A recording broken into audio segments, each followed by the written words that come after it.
Објавувањето на имињето на сменетата директорка на Основното училиште во Кочани и на директорката на Средното општинско училиште во Виница дојде како гром од ведро небо. Во кочанската и виничката јавност и во партиските кругови не го кријат изненадувањето. Меѓутоа, има и такви кои сметаат дека потокот на власта е последица на представки, јавни и тајни поплаки на сопартијците на сменетите. Може исто така да се претпостави дека некој ги вреднувал постигнувањата и ефектите на сработеното на раководителите, па донел таква одлука. Некои дури споменуваат непринципијални потези кои негативно се одразувале врз вкупниот амбиент, па и тоа наводно било капка која ја прелејала чашата и довела до неочекуваниот епилог.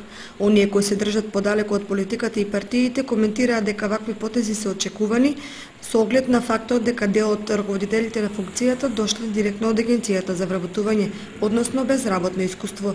Поради таквите состојби, мерките на актуелната власт во основа се сметаат за оправдани, иако тука секогаш постои опасноста покрај сувото да изгори и суровото, но тоа се политички и кадровски проблеми на секоја